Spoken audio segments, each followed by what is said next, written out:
Why did no one notice her when she stepped into the mess hall that morning? Not really notice, not the way people notice authority, or danger, or something that might matter later. Emma Mitchell moved through the long stainless steel line with the quiet efficiency of someone who had learned how to disappear in plain sight. Trays clinked softly beneath her hands. Steam rose in slow, tired clouds from the food warmers.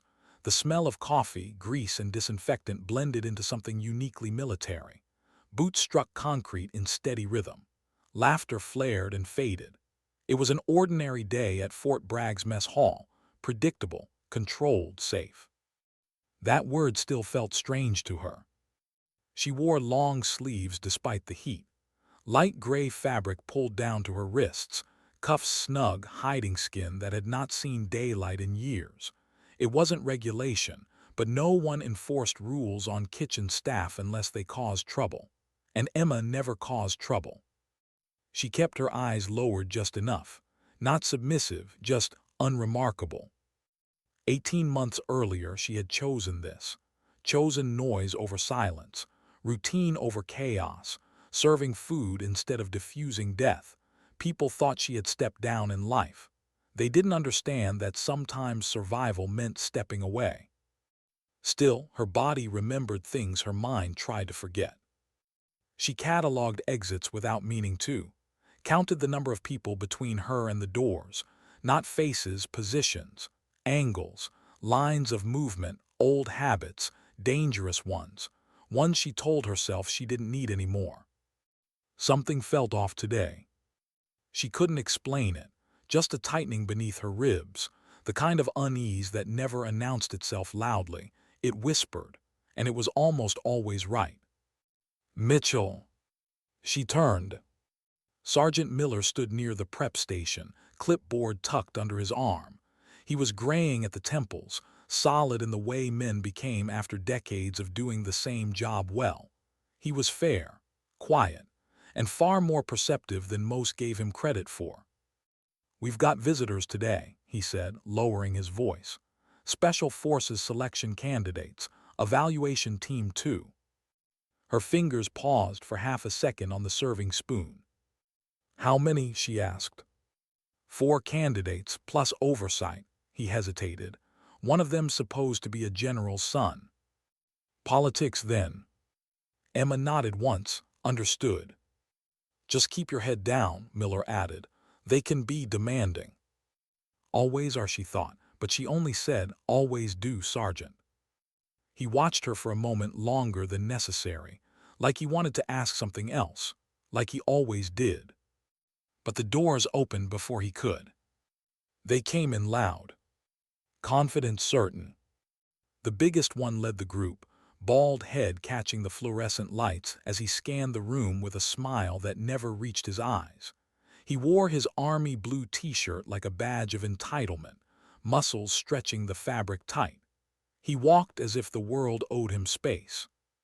Behind him followed 3 others, all sharp edges and polished insignia, people who had learned how to perform authority even when they didn't yet fully possess it. The room noticed them immediately. Emma felt their presence like a shift in pressure. "Well," the big one said loudly, gesturing around, "this is it." His voice carried. It was meant to. Laughter followed, not warm, not friendly, the kind that made its target smaller. "This is supposed to represent military dining excellence," another voice added, female, sharp, dismissive. Emma kept working. Steam trays, temperature checks, garnish placement. Her movements were precise, controlled. She had once done work where a single mistake meant death. Compared to that, this was easy. "Hey," a man called out. "You there, kitchen worker?" She looked up slowly, meeting his gaze without challenge. "Yes." "We need someone to explain your safety protocols. Are you qualified for that, or should we ask someone with authority?" It was a familiar tactic. Diminish first, establish hierarchy, make the other person earn the right to speak. Emma set the spoon down carefully. "I can answer your questions," she said evenly. "We follow DoD food safety regulations. temperature checks every 30 minutes, FIFO rotation, cross-contamination prevention that exceeds civilian standards. The man blinked. The big one stepped closer, interest flickering behind his smirk. "Well, look at that," he said. "Kitchen help thinks she's an expert." Emma turned back to her work. He didn't move away. He leaned against the counter, looming, too close, deliberately so. "What's with the sleeves?" he asked. "Must be pushing 85 in here." "Personal preference." He laughed, loud enough for others to hear. "Come on, what are you hiding? Bad tattoos, scars, something you're ashamed of." The words were baited, designed to draw blood. Another woman stepped closer, eyes cold. Maybe she's hiding something worse. Emma felt the heat rise under her collar, felt the old instinct surge, fight or flee. She chose neither. "That's enough," she said quietly. The big man grinned wider. "Oh, she's got spirit." He reached across the counter. Emma's hand moved before thought could catch up. She intercepted his wrist midair, applied pressure just enough. No pain, just control, a reminder. "Please don't touch me," she said calmly. She released him immediately and returned to her work. For a moment the room felt still. The man stared at his wrist, flexing his fingers. Confusion flickered across his face before arrogance rushed back to fill the gap. "Kitchen worker with anger issues," he scoffed. "Great." Sergeant Miller appeared, voice sharp. "Is there a problem?" "No problem," the man said smoothly. "Just making sure your staff meets standards." Emma shook her head slightly at Miller, a silent request, "Don't escalate." Miller respected it. The group eventually moved on, laughter trailing behind them like exhaust. Emma's hands trembled once. She stilled them. She had endured interrogation rooms quieter than this. She could endure lunch. But the feeling in her chest didn't fade. It grew. She didn't know yet that within hours fire would replace steam, that screams would replace laughter, that 6 lives would hang on the edge of a choice she hadn't planned to make. She only knew this. Some days invisibility protects you. Other days it costs everything. And today wasn't finished with her yet. What if the moment you choose silence is the moment everything begins to burn? Emma felt it before anyone said a word. It wasn't sound, not smell. It was the subtle shift in the room, the way conversations thinned, the way laughter lost its rhythm. Her shoulders tightened as if a storm had entered without warning. She adjusted a tray of vegetables and forced her breathing to stay even. Control first, always. The evaluation team lingered longer than necessary. They circled, watched, commented loudly on portions, on cleanliness, on things they clearly didn't understand. Emma moved around them like water around stone, efficient, unobtrusive, invisible by design. Still, she felt their eyes. Blake Harrison, the big one, kept glancing back at her. Not curiosity, calculation. The kind that unsettled her more than open hostility ever could. He didn't look at her like a bully looks at a target. He looked like someone measuring risk. That bothered her. "Mitchell." Sergeant Miller's voice again, closer this time. "Maintenance logged an issue with the gas line yesterday," he said under his breath. "They cleared it, but keep an eye out." Emma nodded, pulse steady on the outside, quickening beneath. Gas lines were never casual problems. They were patient ones. She glanced toward the back hallway leading to the kitchen's infrastructure. Nothing obvious. No alarms, no scent, still. She cataloged it, filed it away. The candidates regrouped near the center tables. Blake's voice carried easily, dripping with confidence. "You see this," he said to his team. "Support staff like this, no accountability, no discipline." Emma didn't look at him. But she listened. Ashley the medic snorted. They hide behind civilians' roles, pretend they're contributing. The words landed heavier than the others. Emma felt something old stir, not anger, weariness. Contribution, she thought, if only you knew. A young specialist caught her eye from a nearby table, David Kim. He had been watching the earlier interaction quietly, his posture attentive, respectful. He gave her a small nod, not pity, recognition. She returned it subtly. That was enough. The evaluation team drifted again, until Blake stopped directly in front of her station. "Still hiding?" he asked casually. She didn't answer. He leaned closer. Funny thing about people who hide things, they're usually afraid of what's underneath. Emma's hands paused. She felt the room listening now, waiting. "I'm not afraid," she said softly. "Oh," his smile sharpened. "Then roll them up, prove it." The silence thickened. She could have ended it then, could have rolled back the sleeves and let the scars speak. Let the ink tell stories no one in that room had earned the right to hear. But exposure wasn't strength. Control was. "I don't need to prove anything to you," she said. Ashley raised her phone slightly. Refusal looked suspicious. Emma met her gaze. So does harassment. That word harassment shifted the tone. Blake straightened, irritation flickering across his face. "We're evaluating," he said. "That includes personnel." "No," Emma replied, "it doesn't." Sergeant Miller stepped in quickly, voice firm. "That's enough. If you have concerns, take them up with me." Blake smirked. "Oh, we will." They moved on, but the damage lingered. Emma felt it settle into her bones, the familiar exhaustion of being underestimated, of being forced to choose silence to protect peace.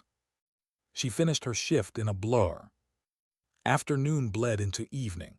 Dinner rush approached. The mess hall filled again, louder now, looser, people hungry, tired, trusting the space to be safe. Emma checked the back hallway again. Still nothing obvious. But the feeling hadn't left. At 5:27 p.m. the smell reached her. Faint metallic wrong. Her head snapped up. Gas. Not much, but enough. Her heart rate didn't spike.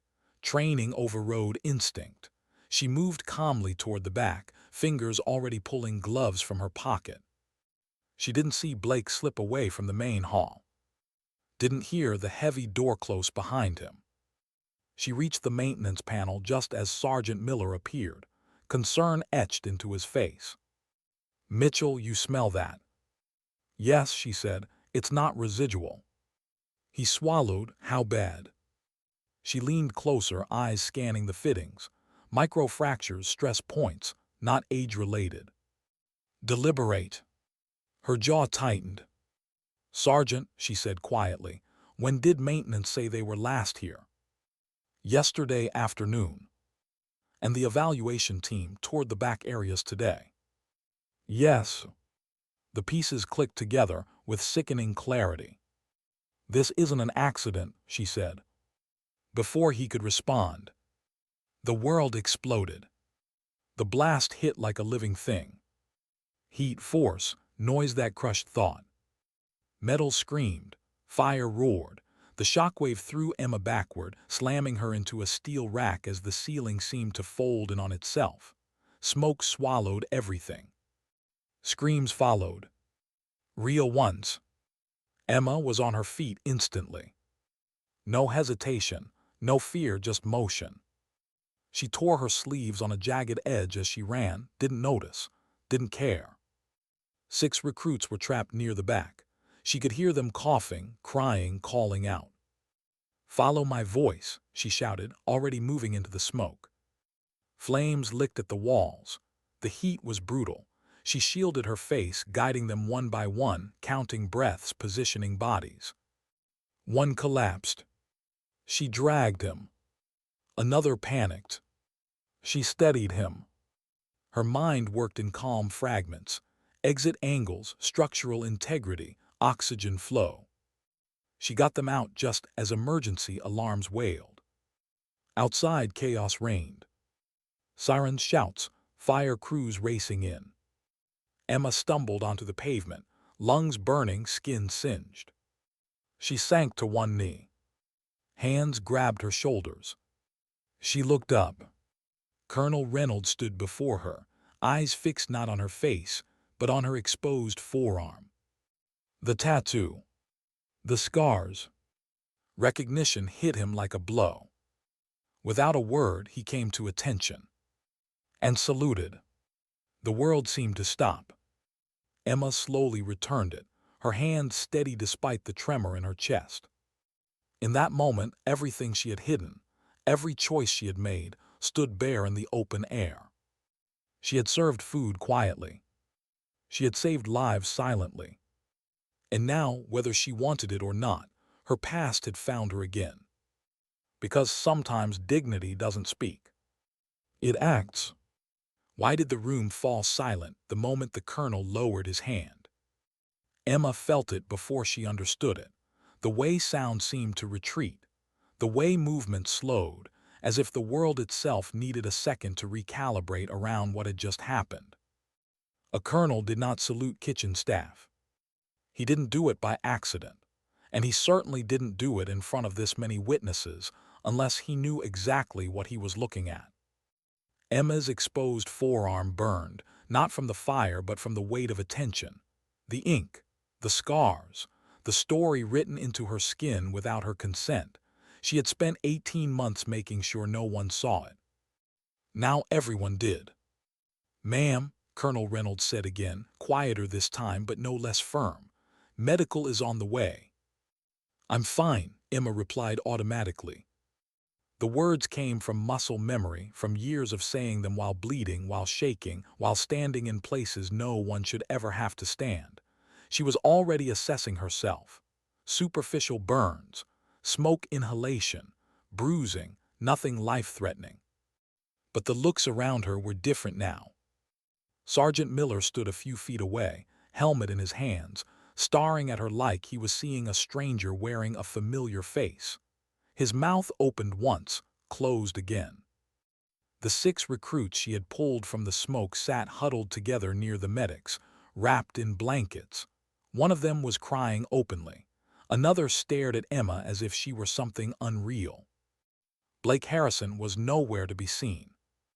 That absence pressed on Emma harder than the heat had. "Colonel," she said quietly, lowering her arm as best she could, "there's more to this than a gas leak." Reynolds didn't ask how she knew. That alone told her everything about him. "I thought you might say that," he replied. "Walk with me." They moved a short distance away from the chaos, just enough to speak without an audience. Emma felt the eyes follow her anyway. Whispers had already begun. She didn't need to hear them to know what they were saying. "Who is she? How did we miss that?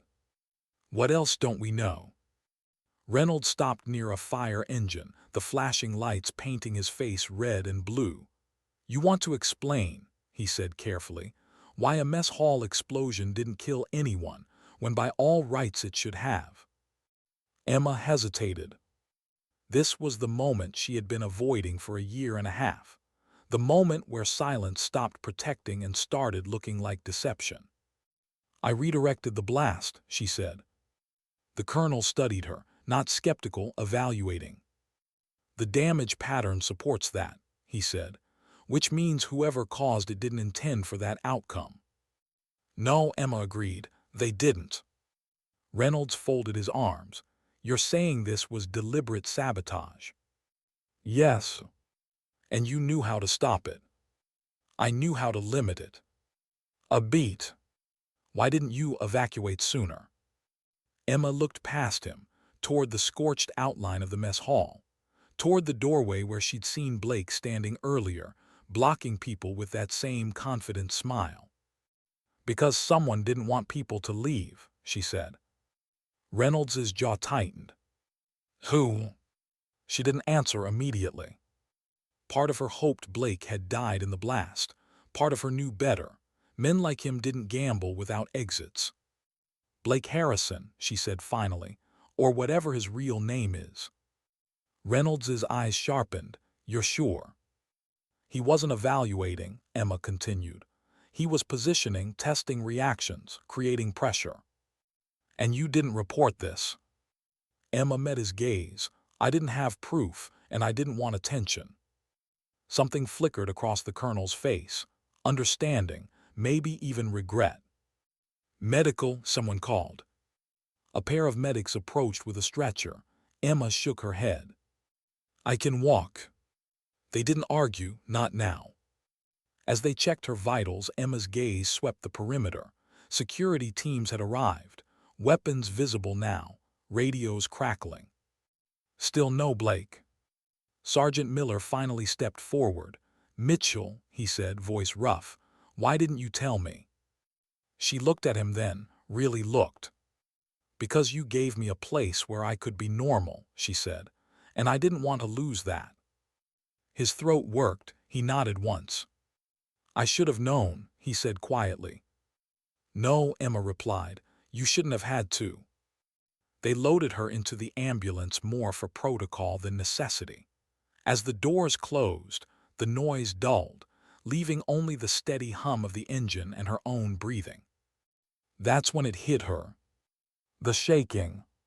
Her hands trembled, not from fear, but from release, from holding everything together just long enough. She pressed them against her thighs, grounding herself. The medic glanced at her forearm again. EOD, he asked softly. Yes. How long? 8 years. He swallowed. My brother didn't make it past 2. I'm sorry, Emma said. The ambulance rolled forward. Through the rear window, she saw Colonel Reynolds already issuing orders, the base shifting into lockdown posture. Whatever Blake had been planning wasn't over. And she knew something else now, with a certainty that settled heavy in her chest. Hiding was no longer an option. They took her to the infirmary, ran scans, asked careful questions that danced around the ones that mattered most. She answered what she could, deflected what she couldn't. When Reynolds arrived again, it was with a folder in his hands. Your record, he said, setting it down. What I can see of it anyway. She didn't touch it. You're officially listed as deceased, he added. I know. Delta Force, EOD, Kandahar. She closed her eyes briefly. Everyone thinks I was the only survivor, she said. Reynolds hesitated. That's not entirely accurate. Her eyes snapped open. What? There are indications, he said carefully, that the report was incomplete. Her pulse hammered. Who, she asked, how many?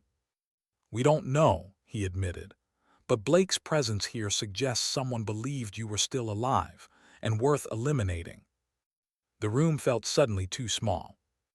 So this wasn't about Fort Bragg, Emma said. It was about me. Reynolds didn't deny it. Emma leaned back, exhaustion finally seeping into her bones. 18 months of quiet had lulled her into believing the past might leave her alone. It hadn't. It never did. What happens now? She asked. Reynolds studied her for a long moment. Now, he said, you decide whether you want to keep hiding or step back into a fight you never really left. Emma looked down at her uncovered arm, at the scars she tried to forget. She thought of the mess hall, of the soldiers who ate there every day, of the peace she'd found in doing something simple and good. And she thought of Blake's smile, the way he'd enjoyed pushing people who couldn't push back. Her jaw set. I don't want glory, she said quietly. I don't want command. Reynolds nodded. What do you want?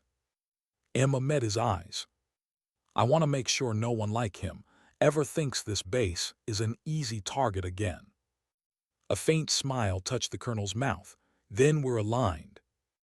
Outside, night settled over Fort Bragg. The mess hall smoldered. Questions burned brighter. And Emma Mitchell, once invisible, stood at the edge of becoming something the enemy had never planned for. A reminder that the most dangerous person in the room is often the one everyone ignored. What happens when the place you ran to for peace becomes the front line again? Emma slept for less than an hour. Not because the infirmary was loud, not because of pain, but because her mind refused to loosen its grip. The moment she closed her eyes, she was back in the kitchen, feeling heat roll over her skin, hearing metal scream, counting seconds that no one else knew were there. She sat up before the medic finished telling her to rest.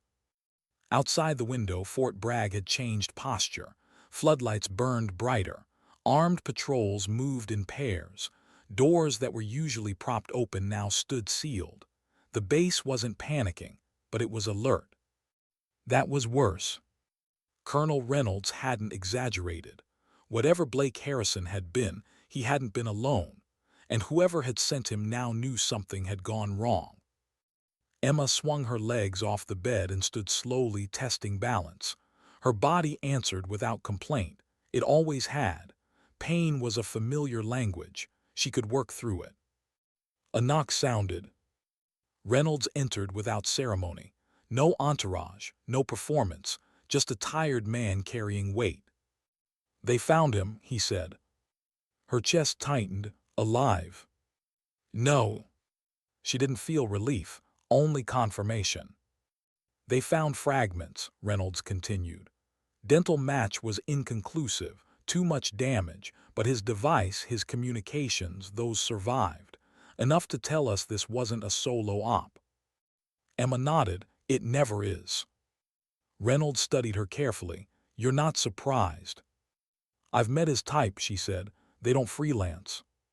He exhaled. "Intel confirms he was Russian GRU, deep cover, 3 years active across installations." "And Fort Bragg?" "Primary target," Reynolds said. "Not the base, people on it." Emma closed her eyes briefly. "They wanted survivors," she said. "Loose ends." "Yes." A silence stretched between them. Reynolds broke it. "You weren't supposed to be here." "No," Emma agreed. "I was." "And yet," he said, "you were the only one who could stop it." She didn't answer. She never liked praise. It always felt like a debt being tallied. Reynolds set a tablet on the table beside her bed and slid it forward. "We pulled your sealed file. The parts were cleared to see." She didn't touch it. "You were officially declared KIA," he continued. "Your unit was wiped out in Kandahar, or so the record says." Emma's jaw tightened. "That's what I was told." Reynolds hesitated. "That report was curated." Her heart stuttered. "What does that mean?" she asked carefully. "It means," he said, choosing his words, "that there are indications some members of your team were extracted before the final blast." The room felt suddenly too quiet. "No," Emma said. "I searched the site. I stayed until they pulled me out. There were no survivors." "From your vantage point," Reynolds said, "no." Her hands curled slowly into fists.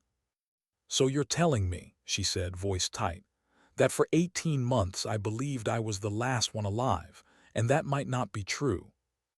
"I'm saying," he replied, "that Blake's presence here strongly suggests someone knew you were." Her breath came shallow now, controlled but thin. "Who?" she asked. "Names?" "We don't have confirmation yet," Reynolds said. "But there's chatter, old call signs, dormant channels lighting up." Hope was a dangerous thing. She buried it carefully, layered grief over it until it stopped moving. Now it stirred. "You should know," Reynolds added, "that by revealing yourself today, even unintentionally, you've become a priority again." Emma let out a bitter huff. "I never stopped being one." Reynolds nodded. "Which brings us to your options." She looked at him. "You can disappear," he said. "New identity, relocation, protection, quiet life somewhere no one will ever look twice at you." She thought of the mess hall, of early mornings and steam and the comfort of routine, of serving meals without needing to explain herself. "And the other option?" she asked. "You come back," Reynolds said.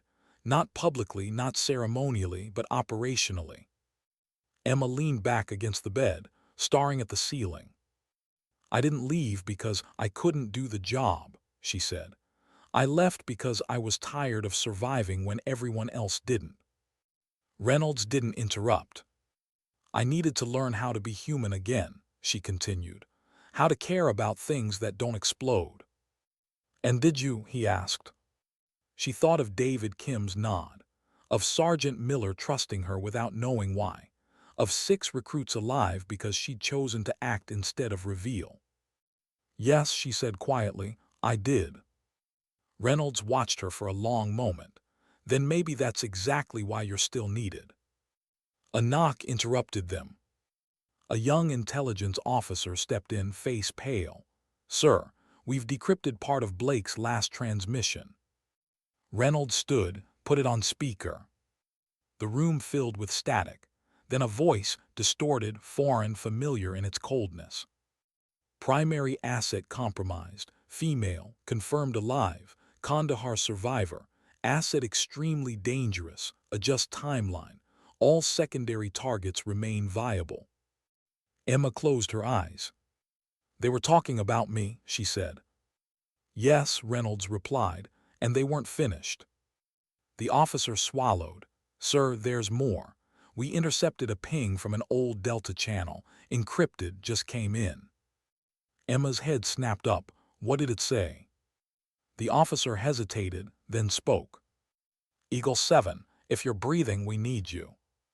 The words hit her like a physical blow. Eagle 7. Her call sign. Her hands trembled openly now. Where? She asked. Location data is fragmented, the officer said, but it's Afghanistan adjacent, mountain region, deep cover.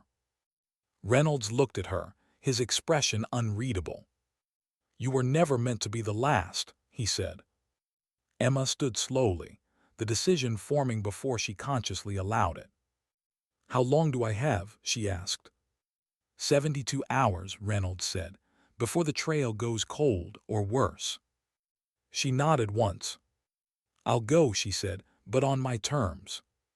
Reynolds didn't hesitate. Name them. No parade, no announcement, she said. And when I come back, if I come back, I want my kitchen job back. The colonel blinked, then surprisingly smiled. Deal. As Reynolds left to make arrangements, Emma sat alone in the quiet room. She stared at her arms, at scars she no longer bothered to hide. She had learned something in those 18 months. That service wasn't about being seen. That strength didn't need permission.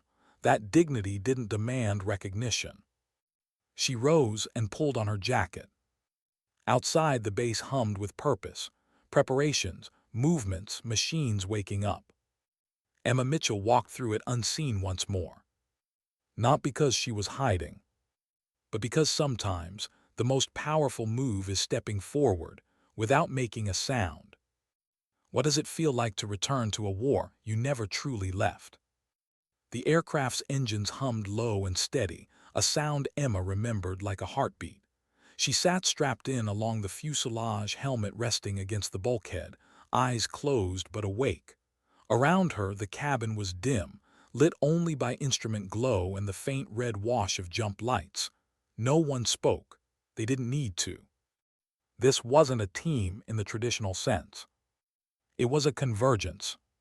2 operators from Joint Special Operations Command. A CIA field analyst who looked like he hadn't slept in days. A pilot whose call sign Emma didn't catch but whose hands were steady on the controls. And Emma, officially dead, unofficially necessary. She hadn't worn this gear in 18 months. It fit like memory, heavy in the right places, comforting in a way that made her uneasy. The analyst leaned toward her, voice low. Satellite confirms intermittent transmissions from the region. Terrain's bad, mountain passes, caves. Emma nodded. It always is. He hesitated. You sure you're ready for this? She opened her eyes and looked at him. Not cold, not aggressive, just honest. No, she said, but I'm willing. That seemed to satisfy him. As the aircraft banked, turbulence rippled through the cabin.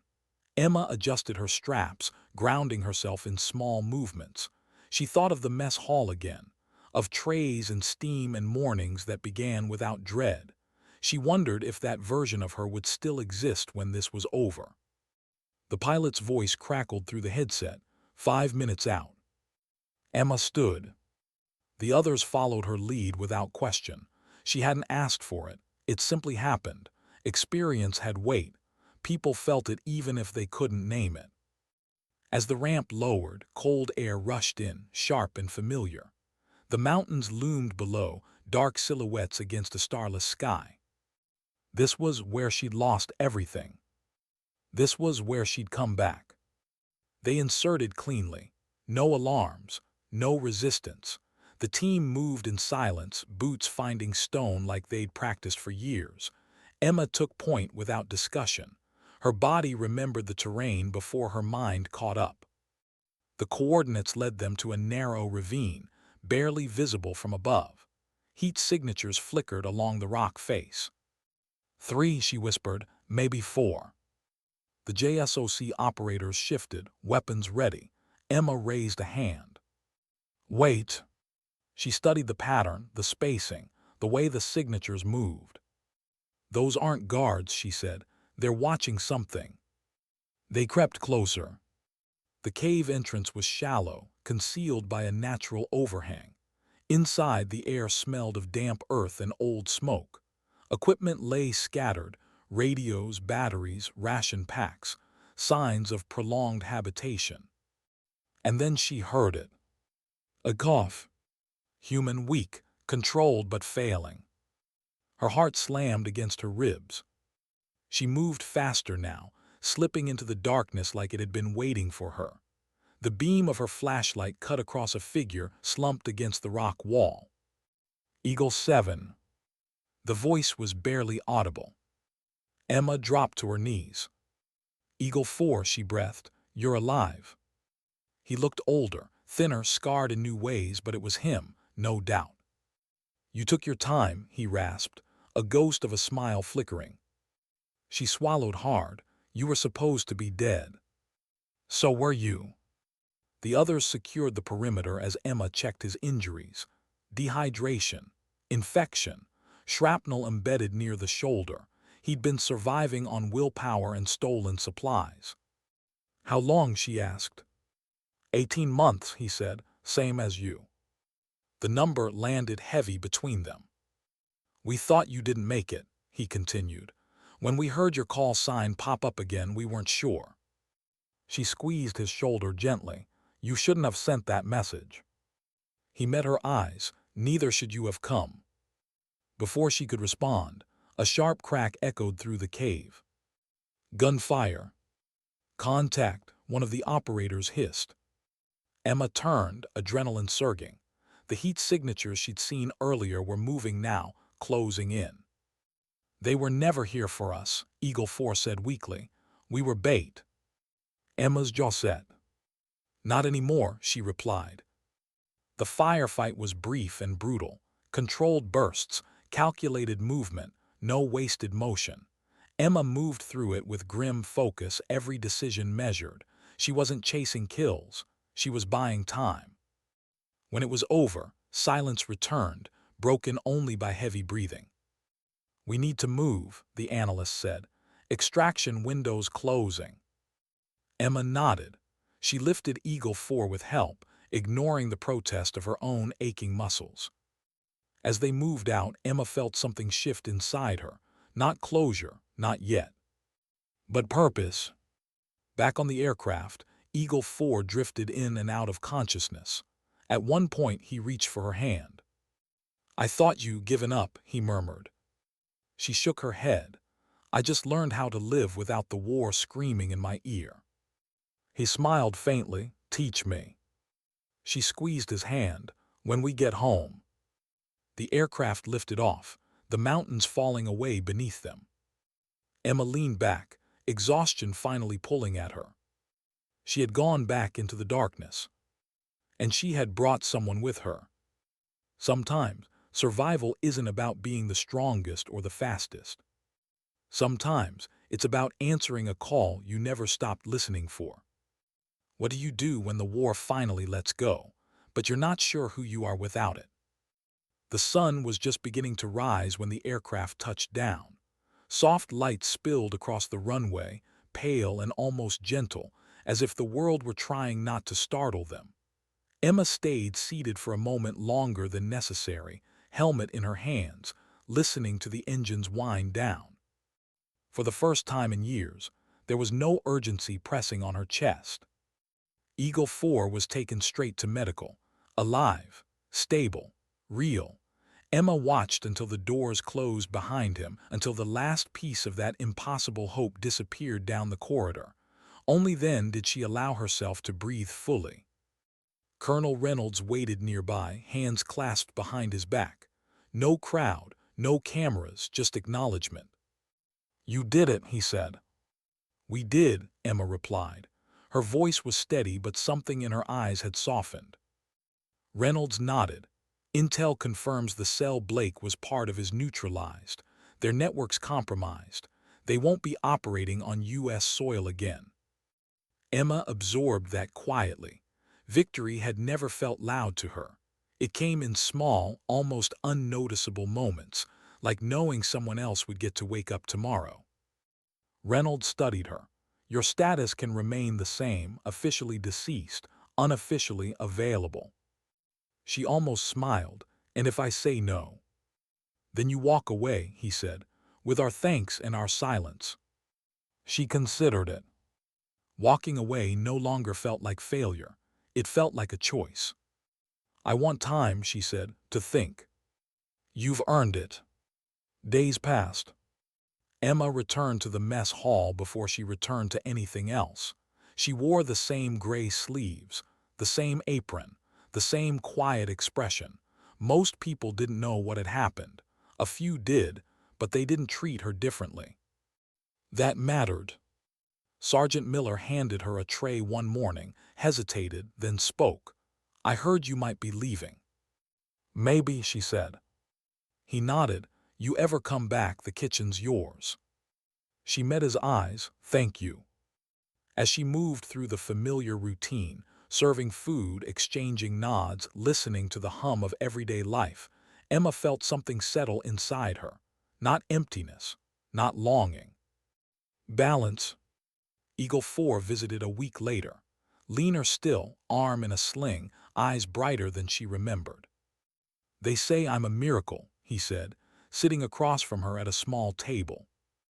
"They say that about anyone who survives," Emma replied. He smiled. "I heard what you did here before you came back for me." She shrugged. "I was just doing my job." He shook his head. "You were living."